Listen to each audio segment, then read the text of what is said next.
Hey, it's Jordan. Delighted to be joined by Steve Grumbine of Real Progressives. By the way, because I am resistant to technological change, that's why the literal green screen is behind Steve.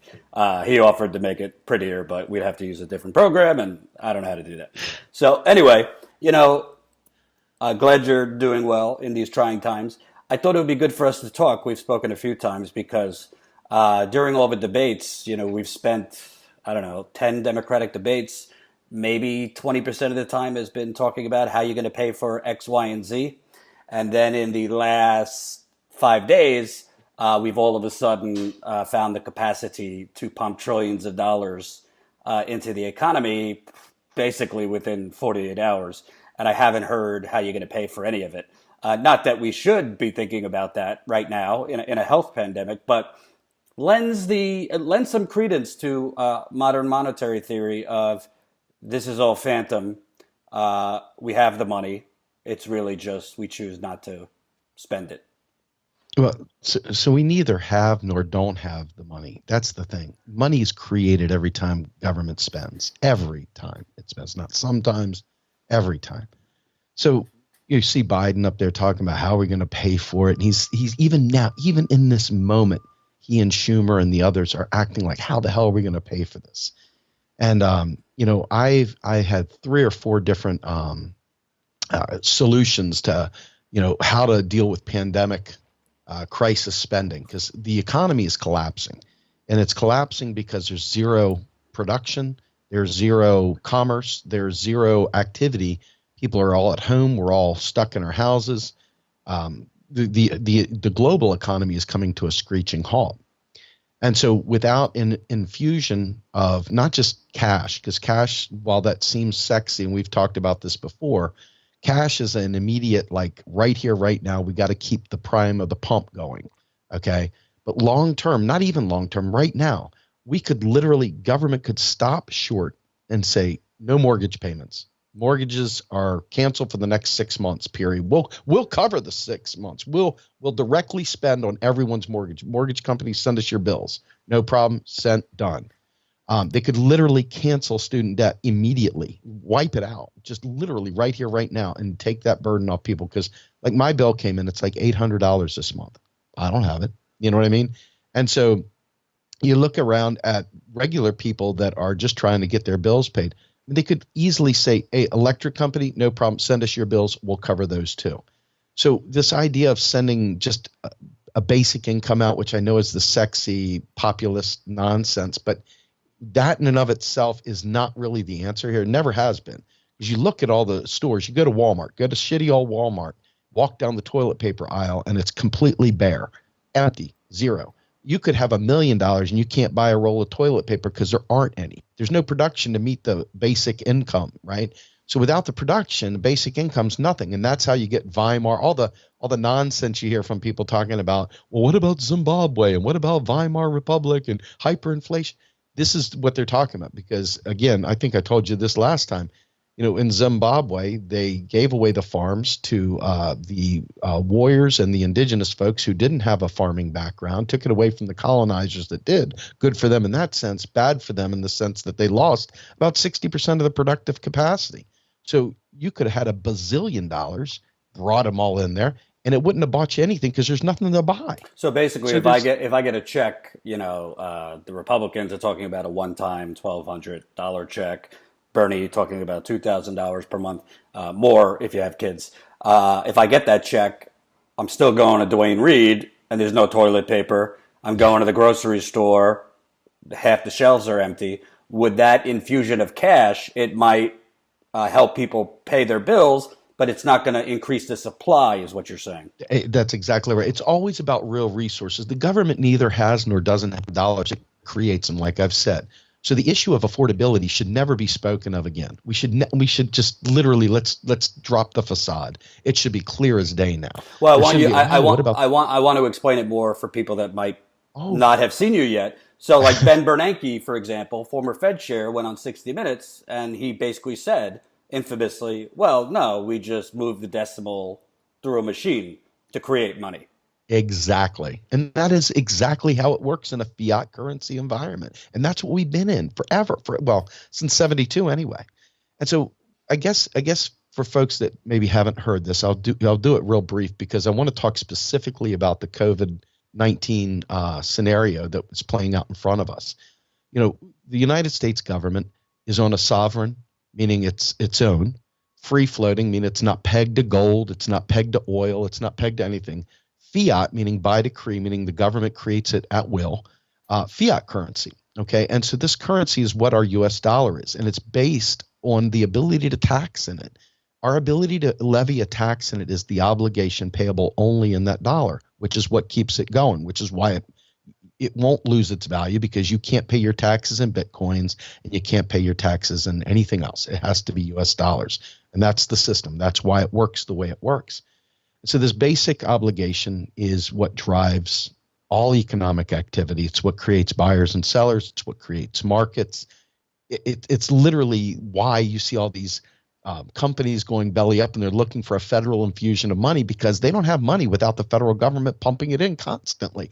And what happens is, people don't realize, is these federal contracts and stuff are how money creation gets pumped into the economy. That's literally how they keep the economy going. We're looking at a very different scenario here. We're asking our government to do what it should have done years ago, instead of just pumping it into the top and letting it trickle down, which is Reaganomics. They pump it in the bottom and let us decide where to spend our money. But the problem is not just the money. If we spend those direct payments to these companies, but it's for services for you and I, Medicare for all, free college, all these things, it's not like it doesn't get paid for. It still gets paid. It's just that you don't have to worry about whether the cost goes up or down. The government makes those payments, period. It's invisible to you. That's the flaw in the universal basic income, right? The universal basic income, here's $1,000. Well, what if the prices go up? You're on the hook. Doesn't matter. Now you got to go drive for Uber. Now you got to go wait tables. Now you got to do some gig economy bullshit. And that's not secure. That's not making America great even remotely. Because So it's also like, the rule of supply and demand. If people get more money, there's more demand then, so prices will go up. Well, it could, right? So, Stephanie Kelton, who is Bernie Sanders' chief economic advisor, she has written a paper. You can find it in the LA Times. It's a few years back, basically saying that if Congress breeds enough ponies, it can give every American a pony. It's kind of a play on words, but the idea here is that as long as there's enough real resources, we can do anything we want. The issue is never the issue of affordability. We create money every single time we spend, not sometimes, every single time. Same with Social Security. So this is really important, especially in this COVID-19 moment here, because what has happened is all the economic activity has come to a screeching halt. You're not able to pay your bills. A lot of people are laid off. I mean, tons and tons of people are laid off. And so $1,000 a month is not going to cover what they missed from their paycheck. However, if we had a federal job guarantee, which is something that could be implemented right here, right now, serving the local community, they could literally provide them a living wage, not just a stipend of $1,000, a living wage. And that work could be redefined to serving the local community, whatever that means. So this is one of the big deals, right? This is about restructuring society. This is about being prepared for a COVID-19 or worse. As climate change becomes more and more visible to us, and ice caps start melting and new viruses come out of the substrate and out of the permafrost and so forth, as tides rise and different algae grow and all sorts of different things happen to our atmosphere that we're not prepared for. This is what we have to prepare before they happen, not, oh shit. And so now we're in an oh shit moment. And a lot of people, and I'm going to tell you right now, I really have been struggling with this. I'm extraordinarily bitter at many people within our own movement and many people outside of our movement that have rejected this thinking, that have not understood, that have literally said, oh, it's bullshit, it's cult, it's whatever. They have literally cost lives, thousands, if not millions of lives in the grand scheme of things. And it's time that we looked inward and said, wait a minute, hold on. What part did I play in this? Because we got to get everyone. This is where the movement has to kick in. We are not going to see the kind of change that we need unless we all get behind this. Warren Mosler came out. Warren Mosler is one of the granddaddies of MMT. And he just said, unless we deficit spend to the tune of 10% of GDP, now that's a huge amount of money. Unless we get over 10%, he says, I don't see any way of getting out of this becoming a massive depression, a global depression. Forget a recession, a global depression where people are literally dying. I mean, this is where, what about the gold standard, all the other nonsense, a petrodollar. Dude, guys, for real, it's time to put your Ron Paul over here and get into the real, because this is no joke now. People are literally dying. Now you can't hide from it anymore. Now you can't be edgy and cool. Now you got to get on board and understand that if the federal government doesn't make direct payments to people to keep the primer going, at least through this period of time while we get through the initial burst of this disease, and unless we don't get to a point where we stop the bleeding from foreclosures, oh my God, I mean, the cataclysmic events that we saw in 2007, 2008 during the last crisis, they're going to pale in comparison to what the screeching halt did now.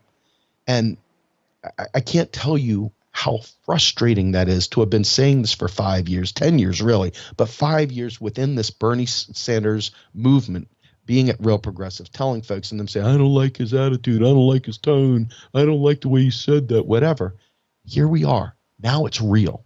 And how many have to die for you to feel good about doing the right thing? And that's where I'm at, man. I want to crystallize it for people who are programmed to be like, but what about the debt you would accumulate from all of this? Because obviously people watching are programmed to think, well, everything you're talking about is super expensive and it's going to add whatever we're at now, 21 trillion, whatever it is, debt-wise. You're talking of adding, I mean, this is how Nancy Pelosi thinks and speaks. Yep. Why does, because obviously the politicians now are throwing that idea out the window. Why is it that the debt thing is not real? It's not a real thing, as Kelton and you have explained. So if the government has to pump in $3 to $5 trillion right now, why does debt not matter in that picture? I don't know if this shows up or not. It's probably backwards. No, it shows up. But assets and liabilities. The government spends money into the economy. Let's say it's $1. There's another one on the other side of the ledger, $1, right? All the debt is a sum total of every untaxed dollar in existence today. That's it, period. That's it. So $1 in spending equals $1 in tax credit. When that dollar comes back home, it closes out, it's done. So we hear about this debt, but it's really public sector deficits are private sector surpluses. It's the mirror image of that balance sheet. And we can't get past that for whatever. This is basic shit. I mean, you learn this in high school. This isn't like, I got to get the Pythagorean theorem out. This is basic double entry accounting. The government, because it creates that dollar, there's the one. When it comes back, they zero out. So if you got rid of the debt, you would literally wipe out all the money in existence. That's literally what the debt is. And so it's this play on words because they're trying to, what is the word? Train you into austerity.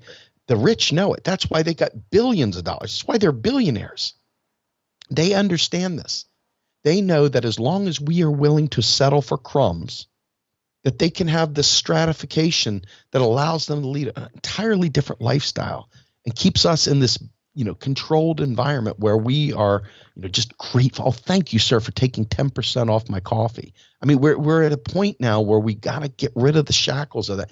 And see, the real tough thing is that many people in our movement have been tainted by that whole Rothschild shit and all the other nonsense about, but the central banks, they don't understand. All the central banks are literally is a scorekeeper.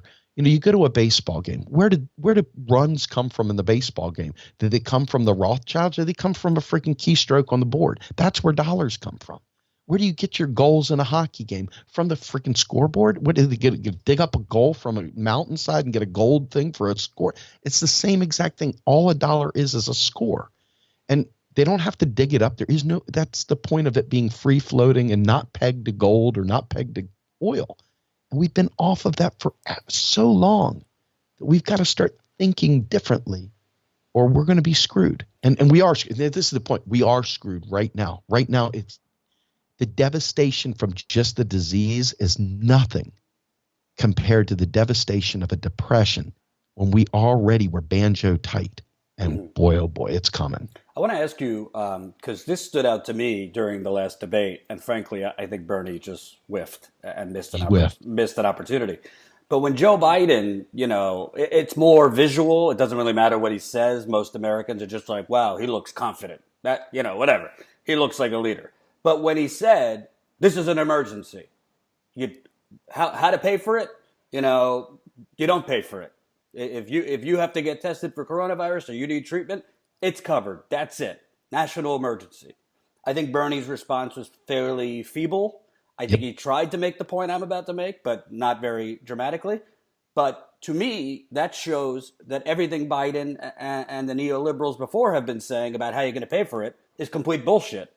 Because, well, it seems like basically if the government prioritizes something as an emergency, they can figure out how to pay for it, right? Yeah, so absolutely. Basically, because Joe Biden classifies the coronavirus as an emergency, thus let's waive off people paying for it, which it is, by the way. I agree with him.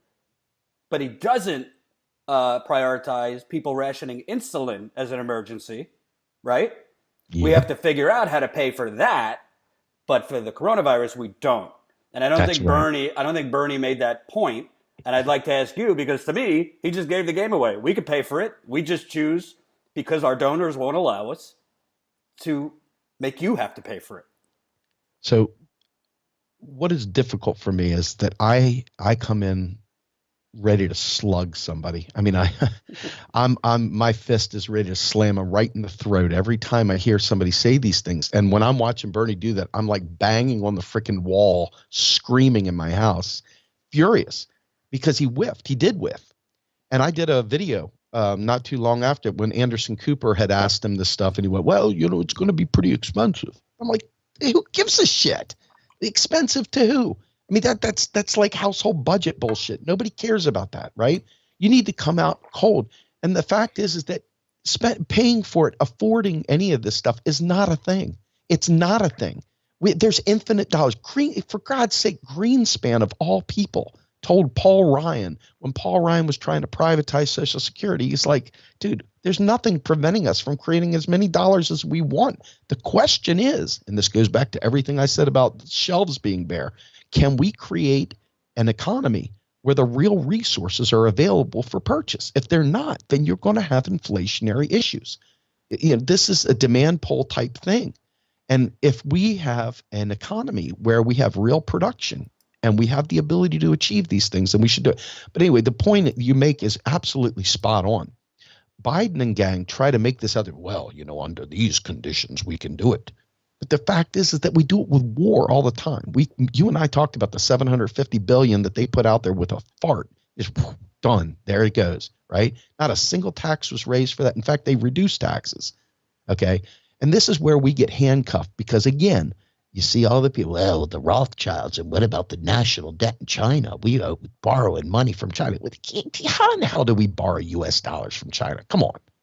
I mean, it's just some of the things we say are so easily debunked if we took two steps back and said, why in the world would China have all of our U.S. dollars and we can't? It's just ridiculous. So Biden nails it because Biden takes we've got to be very serious about this moment here. And Bernie's like, and it really broke my heart. It devastated me because that was the time where I was waiting for Bernie to go from the free throw line, Jordan tongue out, slam dunk that thing. And he whiffed. He got rim shot all the way. Mm-hmm. So, my take on this is for everybody is that we've had to do for Bernie what Bernie can't do for himself. Because let's be fair, every time Bernie wags his finger, there's some Angie's Lister out there going, oh, Bernie's a mean guy. Every time he goes, let me be honest, they're like, oh my God, he's shouting at me.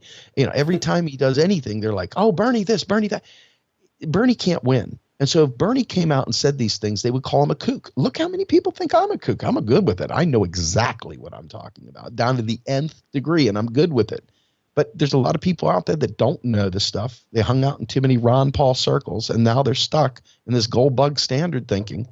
And it's a shame because it's really crippling us. And Bernie Sanders had to play to people like that. That's the balancing act, right? Right. Goes out there and says we can do anything we want.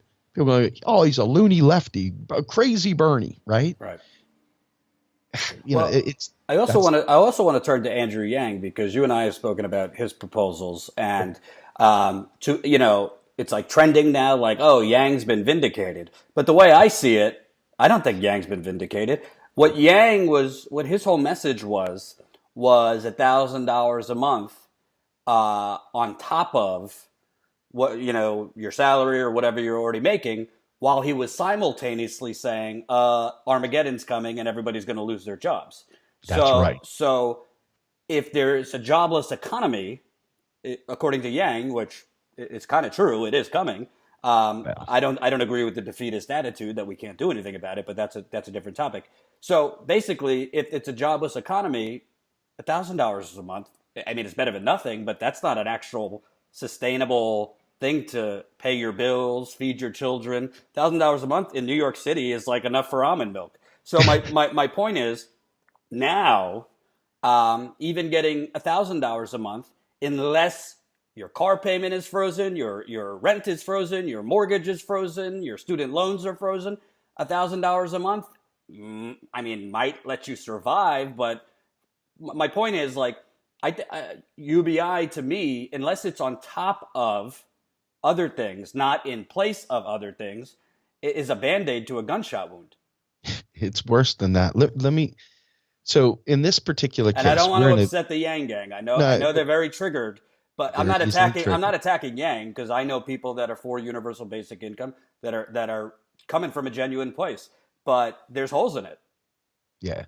So, there's a guy that came out there, right winger, screaming and excited about the UBI coming, because he's like, now we can finally get rid of this damn FDR communist bullshit, and we can just give them their $1,000. And again, I think I've stated it so empirically that it's almost beyond refutation. If you don't have a price anchor, some sort of an anchor, whether it be an anti-gouging law or whether it be literally price setting, that $1,000 means nothing. It really doesn't. It doesn't guarantee you anything. And more importantly, at this point in time, if you don't have the production to back it, you don't have anything. What you need is, I need healthcare. I need the tests. I need the vaccines. I need medicine. I need whatever. I don't need cash. I need the medicine. I need the medicine that the cash, because if that medicine suddenly goes up from some Shrekley guy that goes ahead and drives up to $1,500 a shot, my $1,000 doesn't even get me one shot, right? So the insanity of sending people that are already desperate and broke out there to forage in the free market to find solutions is the most disgusting right-wing bullshit I've ever seen in my life. Provide people the actual services they need and let the government absorb any cost overruns, and don't worry about how much it costs, because it doesn't matter. I think that the universal basic income as a tool to get us through this thing is not really universal basic income at all. We are talking about an emergency cash infusion to keep the priming of the pump going. But at some point in time, that production has to match up with the outpour. It's not because of some sort of, you want us to work or something like that. There has to be production. And nobody can prove, and I can assure you they can't, that automation is keeping up with production. It's bullshit. It's a lie. And it's so obvious that it's a lie that we should almost be ashamed that we even parroted at this point. We're so far away from it. There's so much work that needs to be done right here, right now, that automation cannot touch. And we're seeing the effects of that kind of small-minded thinking as we speak right here, right now. I mean, we are literally living in a dystopian world right now because people have filled the gray matter in their brain with a bunch of myths and legends, and now we're stuck dealing with the fallout. Reality and bullshit mythology, they don't line up right now.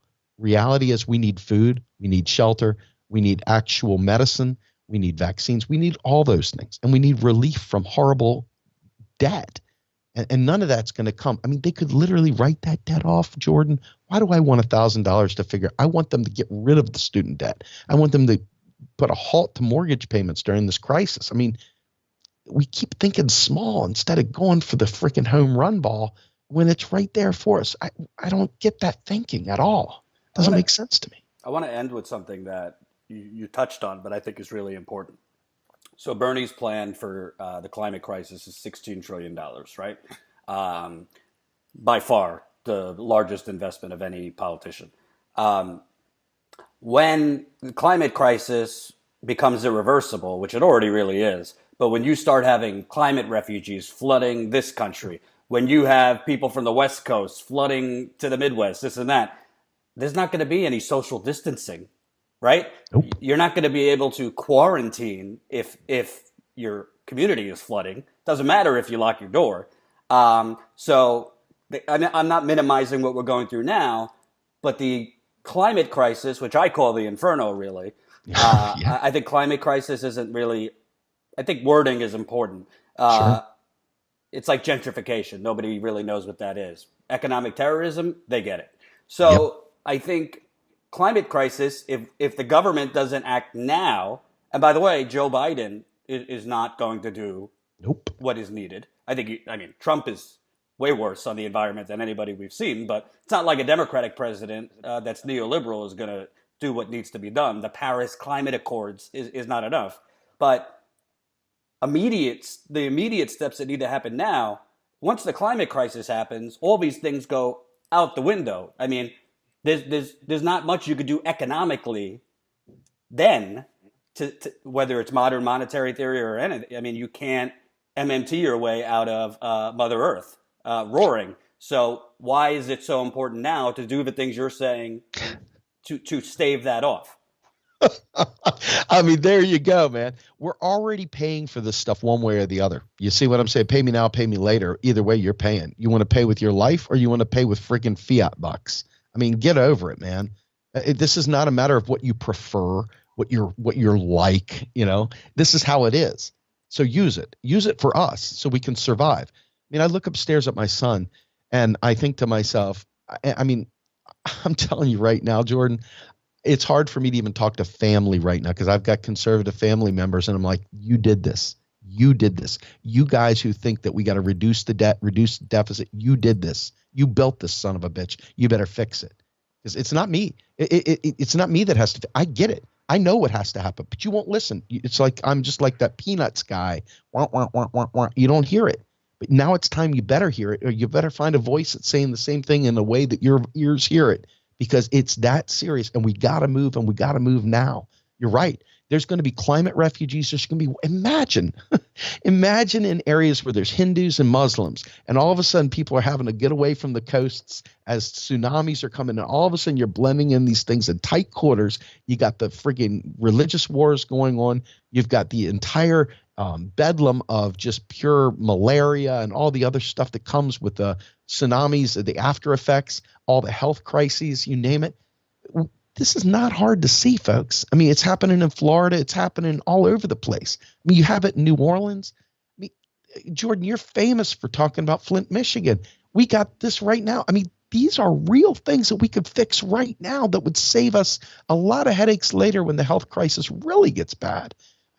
It's got to be done now. It's got to be done yesterday. I don't even know if we have time to do it now, but we better try. You know, and, that's my take. Lightning round real quick in the next, let's say 30 days, because as we're talking, New York Governor Cuomo just basically announced what seems to be like a stay in shelter in place order. He announced, I am announcing Matilda's Law to protect New Yorkers age 70 and over and those with compromised immune systems. Remain indoors, pre-screen visitors by taking temperature. Visitors should wear masks, stay 6 feet away from others. Sounds like a shelter in order, but I'll have to get more info. In the next 30 days, what are the immediate steps that need to be taken from the government?